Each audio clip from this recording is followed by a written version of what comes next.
Good afternoon. My name is Dr. Udutola. I'm a professor in the Applied Ethics Department at St. Petersburg College. Today we're going to talk about the natural rights theory. We're going to divide our presentation into three major sections. Number one, an introduction. And number two, we're going to go into the different components of the natural rights theory. And number three, we're going to apply a case that is in a textbook to the natural rights theory. And the case that we're going to be applying is Karina's dilemma. So I want to encourage our students to please take the time to familiarize themselves with Karina's dilemma. Introduction. The natural rights theory is a non-consequential theory. And in earlier chapter, we made a distinction for you between consequential theories and non-consequential theories. And the natural rights theory falls in the category of the non-consequential theory. John Locke was born in 1632. He was born in Rington, England. He attended Oxford University, where he completed a degree in medicine.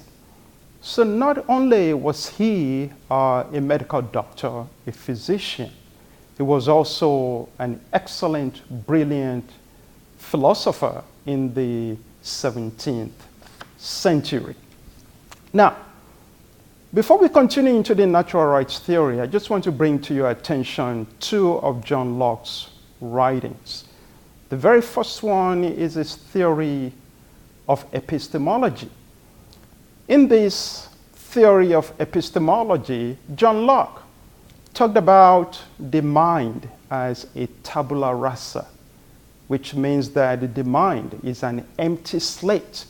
And what John Locke is really contending in this epistemology theory is that when we are born, we have nothing up there. Okay? Our minds are empty. However, we begin to acquire knowledge based on our different experiences. The second writing that I want to bring to your attention is the Two Treatises of Government, where John Locke actually postulated his own theory of social contract. In this theory of social contract, John Locke basically talked about the role of government and the purpose of government in its people's life. John Locke affirms that the primary responsibility of any government in any social contract is to protect the basic rights of its people. And a government that fails to fulfill this duty should be deposed. The people should have the right to revolt against a government that does not protect the rights of its citizens. So the primary focus of the natural rights theory, it's really on our duty to protect the rights of others. It focuses on human rights. John Locke averred that these rights emanate from God, and that we have these rights in the state of nature, and that we all have these rights equally.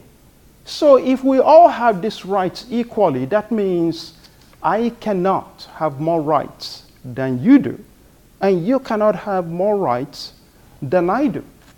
Also, the fact that we have these rights in the state of nature also indicates that these basic rights are part of who we are.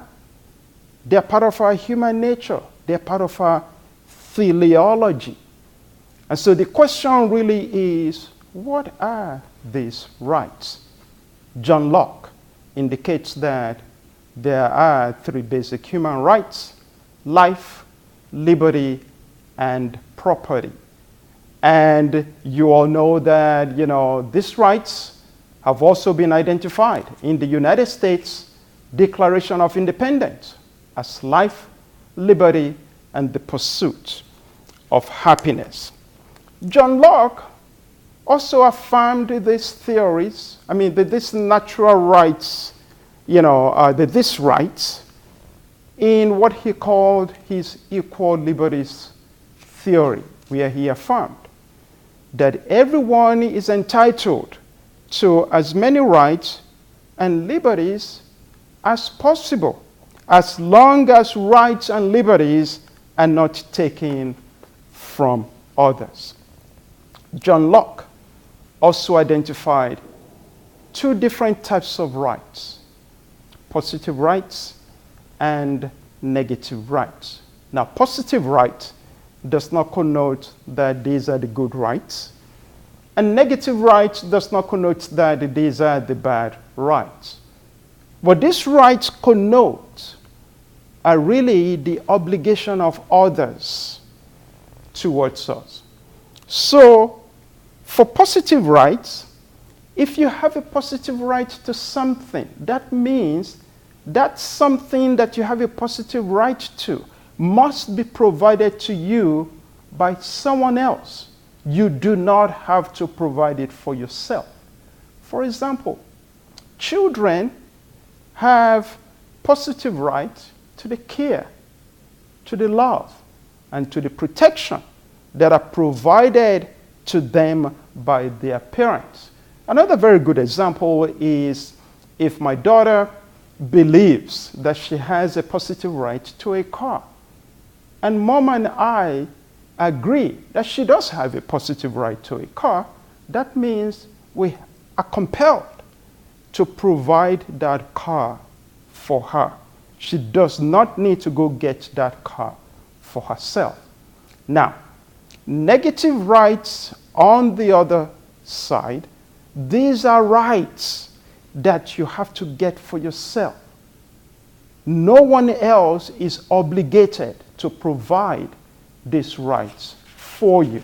So to quickly make a distinction again between positive rights and negative rights, positive rights are things that others have to provide for you, and the negative rights are the things that you have to provide for yourself. At this point, we're going to get into the third section of our presentation, which is the application of the natural rights theory to Karina's dilemma. So the first thing that we're going to do, we're going to look at Karina's dilemma, identify what is actually in this case, and then we're going to look at the application steps for the natural rights theory and actually apply the natural rights theory to Karina's dilemma. So the first thing that we have to do right now is, what is the Karina's dilemma? Karina worked for a chemical company for about a year. Karina is a divorced mother of 2 boys. She was working in a night shift when she was informed that the company actually uses small independent contractors to get rid of chemical toxic waste. The problem is that these independent contractors were actually dumping this illegal chemical waste in a reservoir that is very close to the town's water supply. So in a nutshell, that is the case. Now the question that we really need to answer is, what should Karina do with this information that has been presented to her in terms of the company dumping chemical waste illegally? So the next thing that we're going to do is we're going to look at the application steps to the natural rights theory. So there are 4 steps. Step 1, list possible options that could be taken. Step 2, identify the relevant positive and negative rights of stakeholders in the situation. Step 3, eliminate options that actively violate anyone's positive or negative rights. Step 4, select an option that does not violate any rights. So what we're going to do next is that we're going to actually now apply the theory to the Carina's dilemma. Going back to step 1. Step 1 again reminds us that we need to identify possible options that could be taken.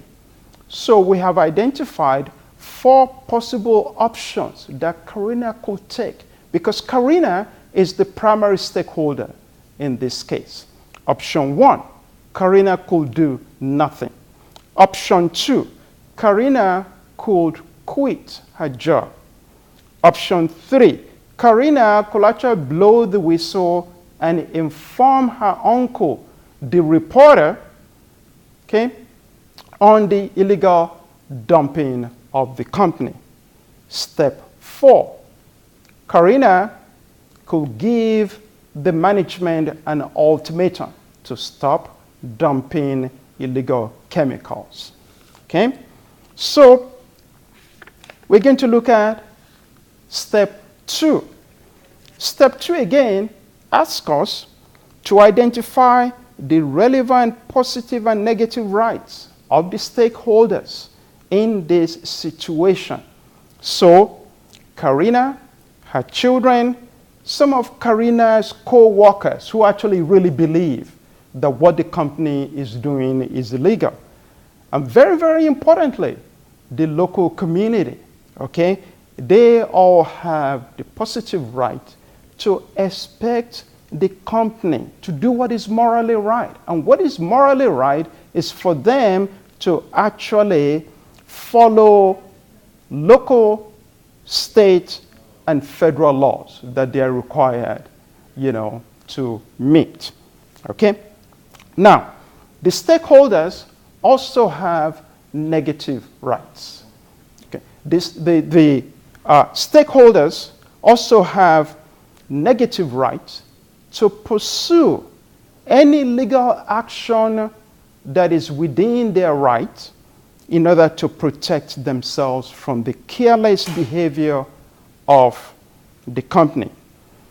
Carina's children also have a positive right for their mother to protect them from this dilemma. The company may also have a positive right to expect Carina and other co-workers to be loyal to the company as part of their condition for employment. Okay? Step 3, eliminate options that actively violate anyone's positive and negative rights. So what we're going to do under step 3 is that we are going to go through all the 4 options and indicate, if these options needed to be eliminated or not eliminated. So, in looking at option 1, Carina doing nothing will actually violate the positive rights of the stakeholders, simply because Carina doing nothing will leave the company, just continue to do whatever they want to do. And so, in looking at this again, this will leave the company to violate the basic rights of the stakeholders, and this will not be consistent with the equal liberties principle. Option 2, Carina quitting her job will also violate the positive rights of the stakeholders. Okay? Because again, Carina quitting her job will also leave room for the company to just continue to do what it was doing before, unless if Carina is going to pursue other means to deal with the company's illegal dumping. But in this case, we're just going to deal with the fact that Carina is quitting her job. and that indeed will violate the positive rights of the stakeholders, expecting the company to do what is morally right and what is required of it by law. Therefore, option 2 is not morally permissible according to the equal liberties principle. Option 3, Karina reporting the incident to her uncle did not violate the positive rights of the company that expects Karina's loyalty and also the loyalty of other co-workers. Why?